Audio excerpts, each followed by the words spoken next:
오늘은 아브라함 마지막 시간입니다. 창세기 12장에서부터 시작해서 22장에 이르기까지 총 오늘까지 9번 제가 아브라함에 관련해서 말씀을 드리고 있는데 22장에 나타나고 있는 아브라함 앞에 서신 하나님은 성경에 기록되고 있는 8번째 사건이고 성경에 기록되고 있는 마지막 사건입니다. 아브라함을 만나신 마지막 이 사건에서 무엇을 말씀하시는가 하는 것을 보면 1절을 보시기 바랍니다. 22장 1절. 그 일 후에 하나님이 아브라함을 시험하시려고 그를 부르시되 아브라함 하시니 그가 이르되 내가 여기 있나이다. 하나님께서 아브라함을 찾아오셔서 이제 명령을 하시는데요. 그 명령하시는 것이 뭐냐 하면 목적이 시험하시기 위함입니다. 무엇을 시험하는가? 우리가 보통 시험이라고 하면은 두 가지 이해가 됩니다. 하나는 마귀가 시험하는 거 있죠. 유혹하는 거, 넘어지게 하려고, 넘어뜨리려고 유혹하는 그런 시험이 있습니다. 하나님께서 아브라함에게 주시는 것이 그런 것은 아니겠죠. 그러니까 유혹하는 시험은 아닐 것이고요. 또 다른 하나를 이해해 본다면 마치 우리가 학생 시절에 이렇게 시험지를 푸는 것과 같은, 그래서 하나님께서 당신의 백성에게 시험지를 내주시고 자 한번 풀어보아라 라고 하는 그런 시험일 수도 있겠습니다. 그런데 이런 시험은 그래서 시험을 잘 보면 붙고 시험을 잘못 보면 떨어지고 하는 이런 당락을 결정하는 이런 시험인데, 오늘 하나님께서 아브라함에게 주시는 시험은 그런 종류의 시험도 아닙니다. 가장 쉽게 우리가 이해를 한다면 연단하는 것입니다. 연단이란 분명한 목적을 두고 그 목적에 달성하기 위하여 훈련시키는 과정으로서 주어지는 것, 이것을 오늘 시험이라 이렇게 표현을 하고 있는 것입니다. 이러한 시험의 내용이 무엇이냐 하면 2절에 나옵니다. 2절 같이 읽어봅니다.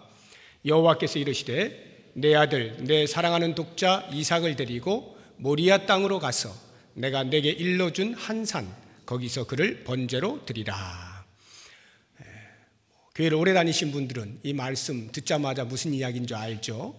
아브라함이 아들 이삭을 번제물로 드리는 그 사건입니다. 하나님께서 이것을 명령하셨어요. 이것을 시험이라 연단의 내용으로 주신 것입니다. 그런데 이 연단의 내용이 사실은 정상적인 생각으로는 받아들이기 어려운 내용입니다. 말도 안 되는 명령이에요. 한마디로 이야기하면 말이 안 됩니다. 왜 말이 안 되느냐? 하나님께서는 그 성품 자체가 이런 명령을 하실 수 있는 분이 아니죠. 그 자비와 긍휼과 은혜가 충만하신 하나님께서 어떻게 이런 잔인하게 육체의 아버지에게 아들을 죽여 나에게 드리라는 이러한 명령을 하실 수가 있겠어요? 하나님의 성품을 이해할 때 이 명령은 말이 안 되는 명령입니다. 두 번째로 하나님은 이러한 행위를 아주 혐오하시는 분이에요. 모압 민족에게 몰렉이라고 하는 우상이 있었습니다. 그 우상을 섬기는 방법 가운데 하나가 자기의 자녀를 불살라 태우는 이와 같은 것입니다. 그래서 하나님께서 이스라엘 백성들에게 가나안 땅에 들어가기 전에 당부하신 신명기를 보게 되면 너희는 가나안 땅에 들어가면 결코 이와 같은 행위를 해서는 안 된다 못을 박았어요. 절대로 자녀들을 불살라 번제물로 삼는 등의 우상 숭배에서 행하는 제사 의식을 너희들이 따라하면 안 된다, 이렇게 못을 박은 것으로 보면 하나님께서는 이와 같은 것을 원치 아니하시기 때문에 이 명령이 말이 안 되는 거예요. 그러나 그 무엇보다도 가장 말이 안 되는 것은 이렇게 만약 하면 이것이 곧 하나님의 언약을 스스로 파기하는 것이 되기 때문입니다. 하나님께서 아브라함에게 이삭을 주실 때에 75세에 하란에서 가나안 땅으로 넘어오지 않습니까? 그때로부터만 치더라도 100세의 아들 이삭을 얻었으니까 25년이 흘러서 아들을 얻게 된 것입니다.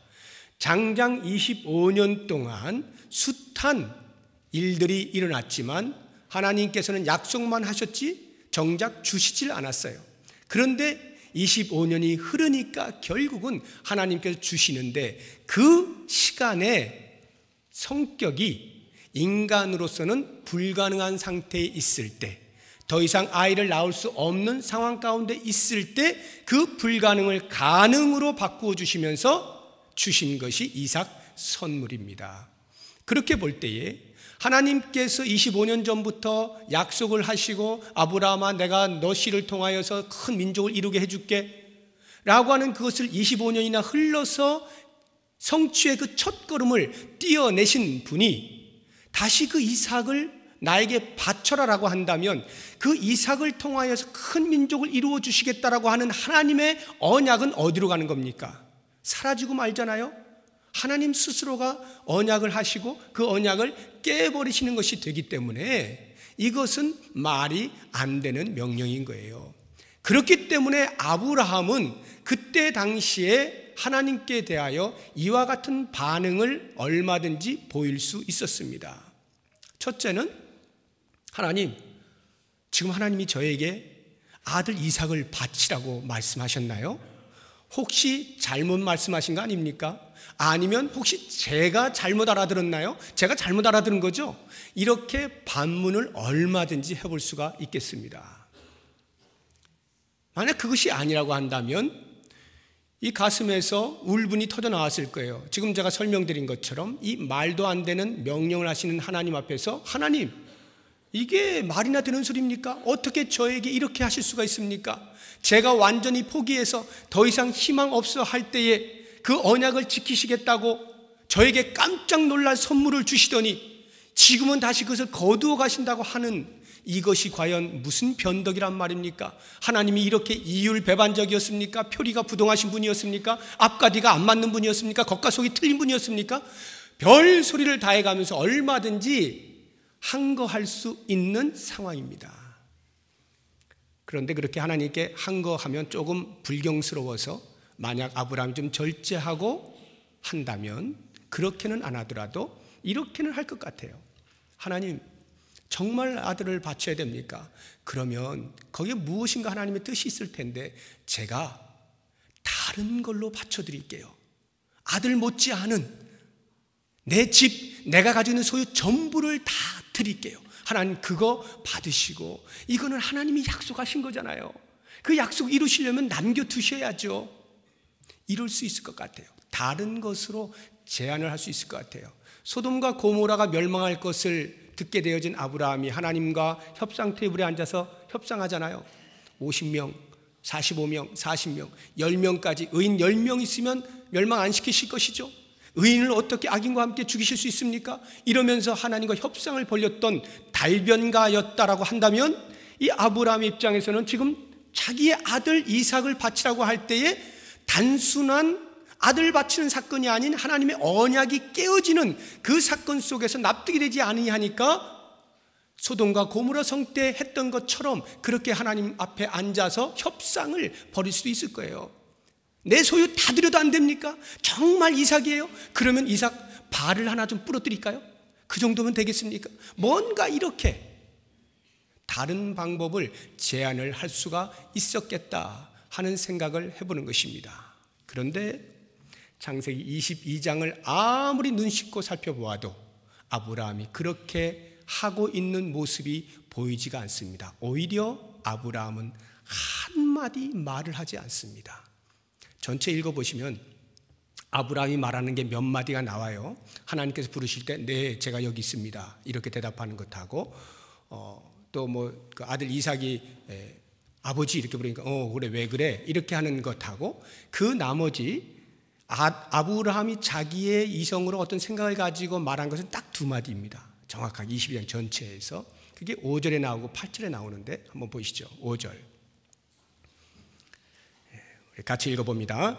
이에 아브라함이 종들에게 이르되 너희는 나귀와 함께 여기서 기다리라.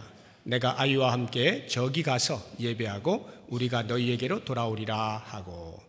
이게 무슨 말이냐 하면 하나님께서 아들 이삭을 바치라고 하니까 아브라함이 준비를 하고 종 둘을 데리고 이삭과 함께 번제할 나무와 불과 칼을 들고 모리아 땅으로 출발을 한 겁니다. 일정한 거리에 도달을 했습니다. 그때 이제 종들에게 얘들아 너희들은 잠깐 여기 머물러 있어. 내가 내 아들하고만 잠깐 저쪽 가서 하나님께 예배하고 같이 돌아올게 라고 말하는 것 한마디. 그 다음 8절을 보시기 바랍니다. 같이 읽습니다. 아브라함이 이르되 내 아들아 번제할 어린 양은 하나님이 자기를 위하여 친히 준비하시리라 하고 두 사람이 함께 나아가서 아들이 물었어요. 이삭이 이제 아버지하고 둘만 가는데 분명히 이제 나무찜을 딱 치고 아버지가 불하고 칼을 들고 이렇게 가는데 가만 보니까 제사를 드리려면 재물이 있어야 되거든요. 근데 한만 봐도 재물이 없어요. 산에 뭐 재물이 있을 리는 없고 분명히 집에서 가지고 와야 되는데 그게 없으니까 이상해서 이삭이 묻습니다. 아버지, 재물 어디 있어요? 이렇게 물으니까 아브라함이 그것에 대하여 이렇게 대답한 것. 이렇게 5절과 8절 딱 두 번 이야기하는 것 외에는 1절 어느 말도 없어요. 특히 하나님께서 야 이삭 바쳐 라고 명령하시는 것에 대한 대답은 한마디도 없습니다. 오직 그는 3절과 같은 행동을 했을 뿐입니다. 3절 한번 보시죠. 3절 같이 읽어봅니다. 아브라함이 아침에 일찍이 일어나 나귀의 안장을 지우고 두 종과 그의 아들 이삭을 데리고 번제에 쓸 나무를 쪼개어 가지고 떠나 하나님이 자기에게 일러주신 곳으로 가더니 이 3절의 말씀을 보면 단호하죠. 어떤 주저함도 없어요. 머뭇거림이 없어요. 아주 단호한 행동을 볼 수가 있습니다. 새벽 일찍 일어나서 준비해가지고 떠나는 거예요. 앞뒤를 다 자르고요. 3절만 딱 보면 마치 아브라함은 종 둘 데리고 아들 이삭 데리고 소풍 가는 것 같아요. 소풍 가는 것 같지 않습니까? 아무런 주저가 없고요. 오히려 더 적극적으로 반응을 하는 듯한 그런 인상을 받게 된다 이 말입니다. 어떻게 이럴 수가 있느냐라고 하는 것이에요. 17세기에 세계적인 그 화가로서 명성을 날렸던 네덜란드의 렘브란트라고 하는 화가가 있어요. 당시 네덜란드며 또 유럽 세계가 기독교 국가였잖아요. 그래서 이 렘브란트가 특히 종교적인 그림들을 많이 그렸습니다. 그 가운데에서 창세기 22장 이 이삭을 바치는 사건을 소재로 해서 그의 평생에 4번 그렸습니다. 작품이 4개가 있어요. 동일한 것이 30살에 하나 그렸고 40살에 하나 그렸고 50살에 2개 그렸습니다. 그 그림을 보게 되면요, 하나만 제가 소개하자면 렘브란트가 가장 젊었을 때 30살에 그린 그림을 보게 되면 유화로 그렸는데요, 아들 이삭을 이렇게 무릎에다가 얼굴을 위로 향하게 해서 이렇게 눕혔습니다. 그리고는 한 손으로 턱과 입을 막았어요. 한 손 턱과 입을 딱 막고 칼로 목을 내리치는 이 장면입니다. 이걸 그려놨어요. 물론 그 뒤에는 여호와의 사자가 황급히 부르는 듯한 인상으로 부르고 아브라함이 그걸 쳐다보면서 왜 불렀어요? 라고 하는 듯이 나 지금 내 일 하고 있는데 왜 불러요? 라는 듯한 이런 표정으로 그려놓은 그림이 있어요. 30살에 렘브란트가 이 말씀을 읽으면서 3절을 보고 야, 아브라함 대단하다. 이렇게 단호하게 새벽같이 일어나가지고 이렇게 하나님의 말씀에 절대적으로 순종하는구나. 그걸 아마 느꼈는 모양이죠. 그리고는 그렇게 그려놓은 거예요. 물론 40대, 50대는 좀 그림이 다릅니다. 그런데 중요한 것은 지금 제가 말씀드리려고 하는 것은 아브라함이 이와 같이 이 말씀들을 보게 될 때 조금의 주저함이 없다라고 하는 것인데, 이 말씀을 읽어갈 때 우리들의 마음이 문제예요. 우리들이 어떻게 읽느냐 하면, 야, 진짜 아브라함 믿음이 좋구나. 아들 이삭을 바치라고 하는데 정말 과감해. 앞뒤 안 보고 그냥 바치는구나. 아브라함 정말 믿음이 훌륭해. 절대 순종하는 사람이야. 나도 그렇게 됐으면 좋겠다. 이런 마음으로 읽어요. 그게 틀린 게 아닌데 그렇게 읽다 보니까 어떤 일이 벌어지냐 하면 아브라함만 믿음 좋은 사람 되고 나는 아무 상관이 없어. 아브라함만 끝내주는 사람이에요. 그리고 나는 그거 읽으면서 대리만족하고 있는 거예요. 야, 정말 믿음은 이 정도는 돼야 돼. 그리고 자기는 전혀 근처에도 못 갑니다. 근처에도 못 가요. 우리는 이와 같은 성경 말씀을 읽을 때 좀 솔직할 필요가 있습니다. 정직해야 됩니다. 읽을 때요, 그냥 와 믿음 좋아 이게 아니라 이거 미친 거 아니야? 이렇게 보는 게 정상이에요. 야, 이거 아브라함 이거 아무래도 제정신 아닌 것 같아. 자기 아들을 바치라고 하는데 무슨 뭐 고민도 안 하고 누구랑 의견 나눠보지도 않고 하나님께 기도해보지도 않고 하나님께 뭐 좀 다른 걸로 어떻게 해보지도 않고 그냥 막무가내로 새벽같이 일어나가지고 준비해서 가는 이 모습은 미친 사람이 아니고서는 있을 수 없는 거야. 이게 우리들의 솔직하고 정직한 성경을 읽는 방법이에요. 그렇게 볼 때 미쳤구나 라고 할 때 그 다음이 우리에게 들려오는 것입니다. 그러면 아브라함은 정말 미쳤나? 정말 제정신이 아닌가? 드디어 믿다 완전 돌아버렸구나? 그런 아브라함이었을까? 만약에 그게 아니라 정말 이것을 칭찬하는 믿음이라고 한다면 왜 하나님은 이 믿음을 칭찬하실까? 도대체 아브라함은 이 미친 듯한 말도 안 되는 명령을 어떻게 순종할 수 있었을까? 하고 그 이면을 보기 시작한단 말입니다. 하나님께서 정말로 이 말씀 가운데서 우리에게 들려주시기 원하시는 메시지로 접근하기 시작한다 이 말이에요. 그런데 그렇게 보지 않고 처음부터 야 정말 순종 잘해 하면요 나에게 그 고민이 안 생겨요. 그러니까 늘 헛바퀴를 도는 것입니다. 이제 여러분 이제 솔직하게 이 아브라함이 지금 미쳤잖아요. 정상적으로 우리가 볼 때 이건 미친 거예요. 여러분 가운데에서 만약에 하나님께서 그와 같은 똑같은 명령을 내리셨다고 하면 누구 한 사람이 과연 자기 아들을 잡아 하나님께 드릴 사람이 있겠어요? 한번 손 한번 들어보시겠어요? 나는 내 아들 바친다. 나는 칼로 내리친다. 있으세요? 또 우리 권사님들 또 들으실까 봐 내가 겁나는데 일단 손 들으라면 우리 권사님들 손부터 들고 보죠. 그래도 오늘 아무도 안 드시네. 아들 귀한 걸 다 아시는 모양이네. 이 아들 바치라면 이건 말이 안 되는 거예요. 혹시 몰라요. 집 바치라고 하면은 내가 어떻게 읽어놓은 건데 그러면서도 뭐 어쩔 수 없이 바칠 수는 있어요. 그거는 좀 가능성이 있어. 그러나 아들 바쳐 이거는 뭐 상식적으로 말이 안 되기 때문에 이 땅에서 아무도 그렇게 할 사람 없을 거예요. 그런데 아브라함이 해잖아요. 그러니까 왜 했냐 이 말이에요. 왜? 어떻게 미쳤길래 이렇게 하느냐? 그 이면을 우리가 봐야 되는데 창세기 22장을 아무리 눈 씻고 봐도 그 아브라함의 심정이 드러나질 않는 것입니다. 아브라함은 어떠한 믿음으로 과연 이렇게 반응할 수 있었을까에 대해서 고작 우리가 알 수 있는 것은 아까 우리가 읽은 5절과 8절에 나오는 아브라함의 말 그 두 마디를 통해서 대충은 우리가 그의 믿음을 짐작할 수 있어요. 다시 한번 5절을 보시죠. 너희는 나귀와 함께 여기서 기다리라. 내가 아이와 함께 저기 가서 예배하고 우리가 너희에게로 돌아오리라. 종에게 말하는 것인데요. 저기 가서 우리가 예배해요. 자기와 아들 이삭이 예배해요. 그리고 누가 돌아온다고요? 아브라함만 돌아오는 게 아니죠. 아브라함이 말하기를 우리가 돌아오리라 이렇게 말해요. 이삭은 죽을 건데 왜 우리가 돌아옵니까? 아브라함만 돌아오지. 물론 이 종들에게 뭐 그런 걸 세세하게 이야기해서 따져가지고 야, 나 갈 때는 두 사람인데 올 때는 한 사람이다. 굳이 뭐 그렇게 말씀하실 필요는 없죠. 아브라함이 뭐 상식적으로 그럴 필요는 없어요. 그냥 야 우리 갔다 올게 이런 말이기는 합니다만은 그래도 이 말 속에 우리가 좀 추적해 보면 아브라함의 믿음의 정도를 대충 감을 잡을 수가 있어요. 우리가 돌아오겠다라고 하는 것에 대하여서 이 당시의 아브라함은 어땠는지 모르지만 적어도 신약에 살고 있었던 믿음의 사람의 눈으로 볼 때의 아브라함의 이와 같은 행동은 놀라운 것이었습니다. 그 고백이 히브리서 11장에 나와요. 한번 찾아보시죠. 히브리서 11장.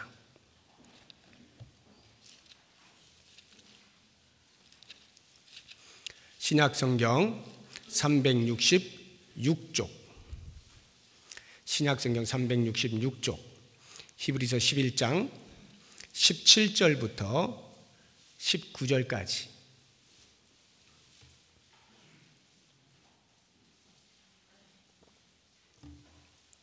자, 17절부터 19절까지 큰 목소리로 같이 읽어봅니다. 시작. 아브라함은 시험을 받을 때에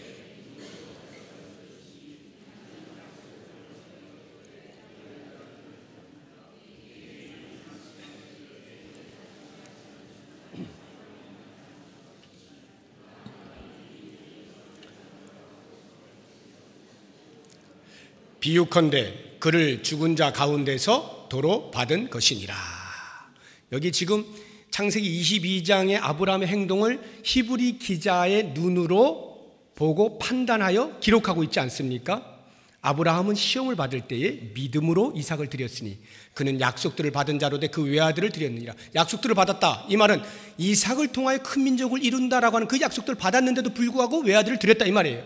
그에게 이미 말씀하시기를 내 자손이라 칭할 자는 이삭으로 말미암으리라 하셨으니, 그러니까 이삭 없으면 하나님의 언약이 성취될 수 없어요. 큰 민족이 이룰 수가 없어요. 그럼에도 불구하고 그가 하나님이 능히 이삭을 죽은 자 가운데 다시 살리실 줄로 생각한지라. 이게 아브라함의 믿음이었다고 히브리 기자가 평가하고 있는 것입니다. 죽은 자 가운데서 다시 살리실 줄로 생각한지라. 비유컨대 그를 죽은 자 가운데 도로 받은 것이니라. 그러니까 아브라함에게는 부활의 신앙이 있었어요.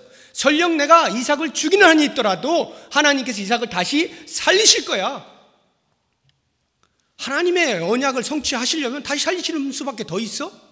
이와 같은 부활의 신앙이 아브라함에게 있었다는 거예요. 이 창세기 22장에 나타난 아브라함, 그 당시의 아브라함의 마음속에는 그와 같은 신앙이 있었는지 없었는지는 저는 모르겠습니다. 그러나 적어도 신약을 사는 사람들의 눈에 아브라함의 행동이 그와 같이 비추어졌다 하는 것을 알 수가 있는 거죠. 이것이 이삭을 바칠 수 있는 근거가 되는 것입니다.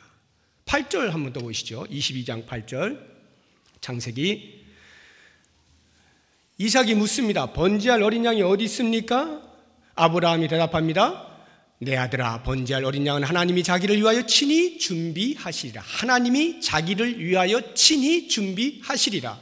지금 아브라함은 번제물로 이삭을 데리고 가고 있잖아요. 그러면은 얘야 미안하다, 네가 번제물이다, 뭐 이렇게 대답한다든가, 넌 몰라도 돼, 가보면 알아, 뭐 이렇게 말을 해야 될 것 같은데, 대답하시기를 하나님이 친히 준비하시리라. 이 고백이 뭡니까? 만약 번제물이 이삭이라면 내가 너를 번제물로 드릴 것이고, 만약 그렇지 않냐고 하나님께 자비를 베푸셔서 또 다른 무엇을 준비하신다면 하나님이 준비해 놓으실 것이다, 이 말 아니겠어요? 그러니 이렇든 저렇든 나는 하나님의 말씀에 순종한다 라고 하는 믿음을 보이고 있는 것입니다. 이와 같은 믿음이 도대체 어디에서 나왔느냐 이 말이에요. 이랬을 때 우리는 아브라함의 일대기를 살펴보면서 그 심정을 추적해 보아야 하는 것입니다. 무엇입니까? 이 아브라함은 갈대우르에서부터 나와가지고 계속하여 여러 가지 시행착오를 겪으면서 하나님의 인도하심을 따라 믿음의 수준이 점점 올라가고 있었습니다. 그런데 이 믿음의 수준에서 완전히 환골탈태, 한꺼풀 벗겨지는 놀라운 사건이 있었어요. 그게 뭐냐면 이삭을 100세에 얻게 되는 사건입니다. 아브라함이 그 이삭을 줄 것이라고 하는 하나님의 언약의 말씀을 25년 전부터 들어왔는데도 불구하고 일어나지 않자 여러 가지 술수를 다 쓰지 않습니까? 방법을 동원하지 않습니까? 그럼에도 불구하고 계속해서 하나님의 언약은 이루어질 줄 몰라요. 결국은 아브라함과 사라, 육체가 더 이상 아이를 낳을 수 없는 상태에 이르게 되었을 때 완전히 포기하고 앉아있는데 주의 사자를 통하여서 말씀하시기를 너 내년 이맘때에 아들 낳을 거야. 이러자 아브라함도 속으로 웃고 사라도 속으로 웃고, 이런 웃음을 실소라 그랬죠. 실소를 금치 못하는, 무슨 소리야 이게 도대체, 지금까지 가만히 계시다가 이제 와서 뭘 우리가 지금 안 되는데 약을 올리시는 거야 뭐야, 이러면서 속으로 끙끙거리면서 속으로 비웃고 앉아있는 이와 같은 삶을 살았던 아브라함이 정작 1년이 넘어서자 사라의 몸에서 아이가 나오는데 그 아이를 붙잡는 순간에 아브라함의 마음에 어떤 생각이 들었겠어요? 이야, 이거 봐라. 내가 지금까지 도저히 내 상식과 내 지식과 내 경험으로는 납득할 수 없는 이것을 정말 하나님께서 하시네. 이삭을 받아들이면서 그것을 깨닫게 된 것입니다. 그러면서 지금까지 자기의 하나님을 향한 그 마음, 얼마나 죄송하고 얼마나 송구스럽고 마치 어디 구멍이라도 있으면 찾아 들어가고 싶을 만큼 그러한 순간 아니었겠습니까? 너무나 부끄럽잖아요. 내가 왜 이 하나님을 못 믿었을까? 이 부분에 대하여 가슴을 치면서 자기의 삶을 돌아볼 때, 하나님, 내가 만약 아브라함이면 저는 이렇게 고백했을 것 같아요. 제가 다시는 하나님 의심하지 않겠습니다. 다시는 하나님께서 무슨 말씀을 하시든지 토달지 않겠습니다. 내 방법으로 바꿔 생각하지 않겠습니다. 그냥 가 하면 간 줄 알고 나 하면 난 줄 알고 말씀하시면 말씀하시는 대로 제가 그대로 받아들이겠습니다. 이런 결단을 하지 않았겠어요? 그 이삭을 받아들이는 순간에 바로 그와 같은 엄청난 사건이 그에게 나타나면서부터 완전히 믿음의 수준이 한 단계 확 업그레이드가 된 거죠. 그러면서 바로 이와 같은 또 다시 말도 안 되는 명령을 받게 되었을 때 아브라함은 아마도 이삭을 받았을 때를 생각했던 것 같아요. 어차피 내가 이삭을 선물로 받을 때도 말도 안 되는 상황에서 내가 받은 건데 하나님이 또 말도 안 되는 거 말씀하신다 하여서 내가 어찌 토를 달겠는가, 이러면서 드려진 거 아니겠냐고요. 그러니까 미쳐가지고 돌아서 정신이 나가서 아들을 바치는 게 아니라 하나님이 누구신지를 알면서 그에 따른 반응으로 이와 같은 순종을 하고 있는 것이 아니냐라고 하는 것입니다. 바로 이와 같은 때에, 그래서 칼을 내리치는 바로 그 순간에 하나님께서는 놀랍게도 간섭을 하시는데 황급하게 아브라함을 부르시죠. 아브라함아, 아브라함아. 한번 불러가지고 혹시 못 들을까 봐, 그래서 칼로 내리쳐서 이삭 진짜 죽일까 봐, 연단으로 끝나야 되는데 진짜가 될까 봐 하나님께서 아브라함아, 아브라함아 큰 소리로 외치고는 멈춰 하고는 그에게 말씀해 주시는 것이 놀랍습니다.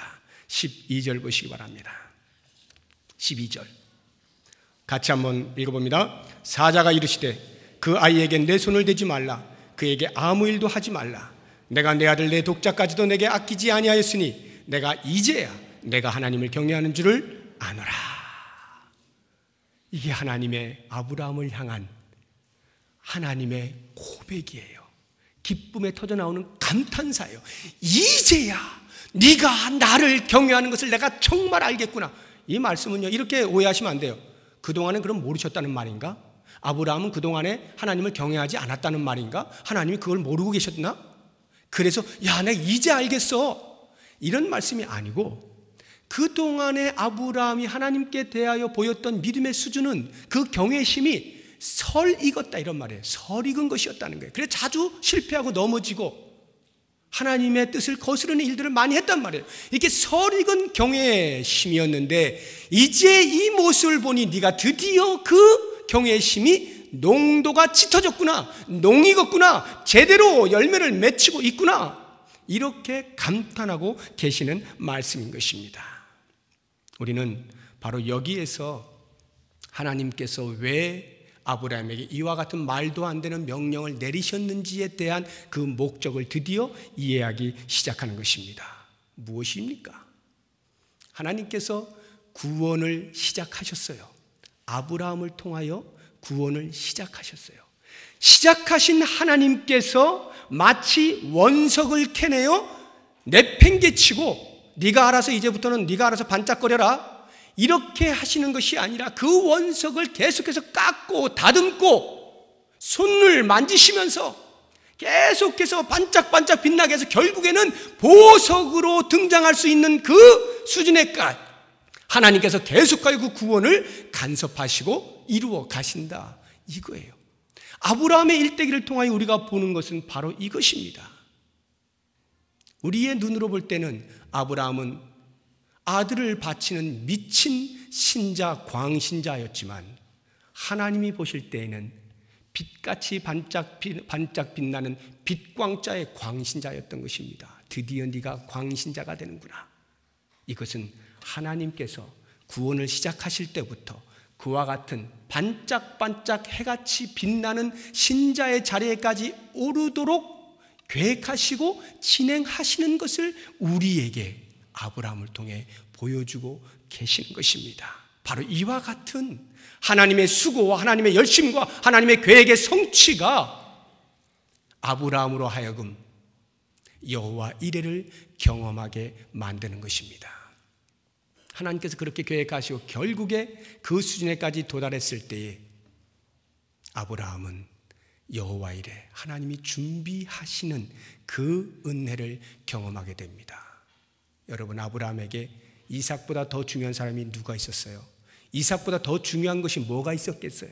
오직 이삭 아닙니까? 왜요? 하나님이 그 이삭을 통하여 큰 민족 이루시겠다고 하는 언약의 씨니까.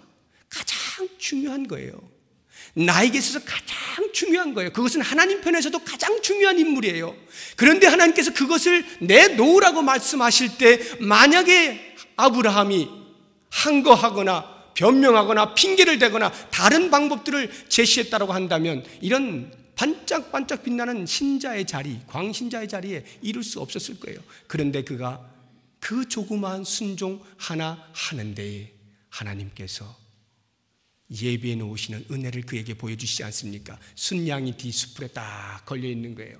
그 순양을 대신하여 아들을 대신해서 번제로 드리지 않습니까?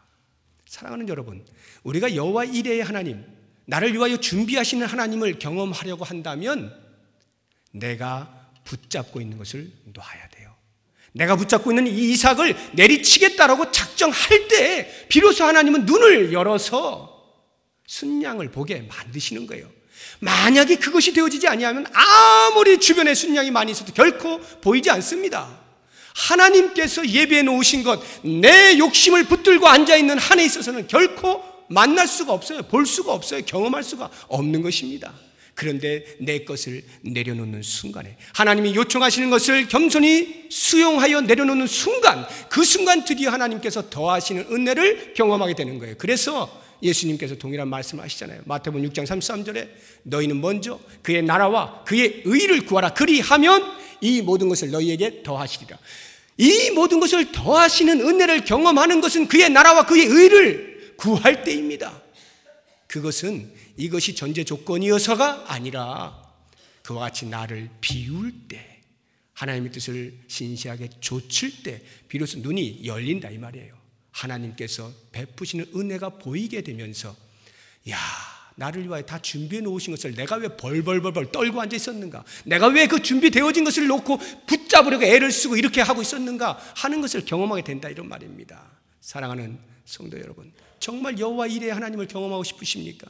나를 위하여 준비해 놓으시는 하나님의 은혜를 경험하고 싶으십니까? 내 욕심, 내가 꼭 붙잡고 이것만은 못 놔라고 하는 것을 하나님이 요청하실 때 놔보세요. 그때에 보이고 그때에 경험이 가능한 거예요. 이제 아브라함의 일대기를 마치면서 제가 말씀을 정리하겠습니다.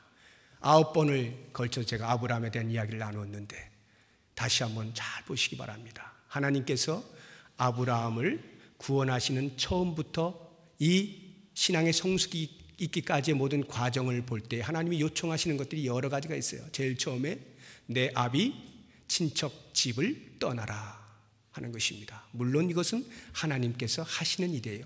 그래서 우리는 더 이상 사탄의 지배 가운데 있지 않습니다. 사탄의 영역에서 벗어나서 하나님의 통치 가운데로 나온 자들입니다. 뿐만 아니라 하나님께서는 우리들에게 그 믿음의 성장을 위하여서 인간적인 삶의 방식을 내려놓으라고 하십니다. 우리는 기근이 들면 애굽 땅으로 찾아가야 되는 거예요. 먹을 것이 있는 곳에 가야 되는 거예요. 그런데 하나님께서는 가나안 땅이다, 약속의 땅이야 라고 말씀하신 거기를 지켜내는 것입니다. 인간적인 삶의 방식을 내려놓는 것입니다. 뿐만 아니라 롯과 결별할 것을 요청하시죠. 더 이상 인간을 의지하지 말고 홀로 서라. 하나님 앞에 단독자로 설 것을 우리에게 요청하시는 거예요. 그러할 때에 롯과 헤어지면서 드디어 아브라함은 하나님을 보기 시작하는 겁니다. 점점 더 가까이 하나님에 대하여 알기 시작하는 것입니다. 그리고 하나님께서는 우리의 구원의 여정 가운데서 우리의 상식들을 무너뜨리시면서 너의 상식을 넘어서라고 말씀하십니다. 내가 볼 때는 내 자손이 없으니까 내가 집에서 길리온 엘리에셀이 내 후손이 될 것 같고, 그것도 안 되니까 하갈을 통하여서 한번 얻어볼까 해서 이스마엘을 취하는 그러한 인간적인 방법들, 내 상식선에서의 어떤 의지, 행동들을 다 내려놓아라 라고 하는 것이 우리들에게 요청되고 있는 거예요. 결국에는 이 마지막 빛나는 믿음의 수준에 이르는 이삭을 바치는 사건을 통해서 어차피 이삭을 네가 불가능할 때 받은 것 아니냐, 그러면 그 언약의 성취의 첫 삽을 내가 떴다라고 한다면 마지막 마무리도 내가 하는 것 너는 믿어야 한다.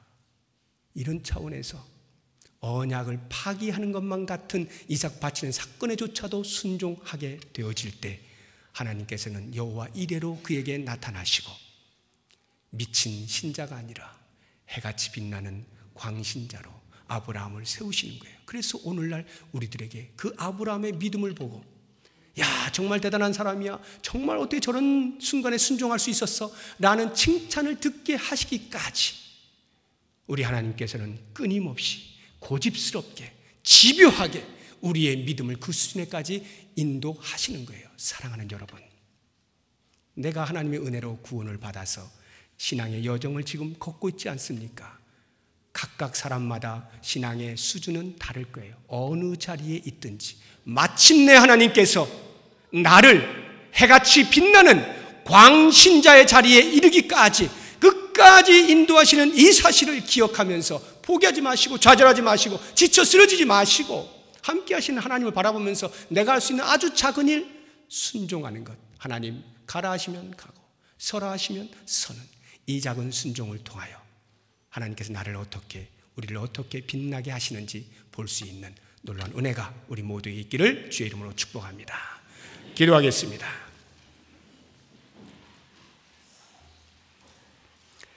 내 길을 여호와께 맡기라. 그를 의지하면 그가 이루시고 내 의를 빛같이 나타내시며 내 공의를 정오의 빛같이 하시리로다.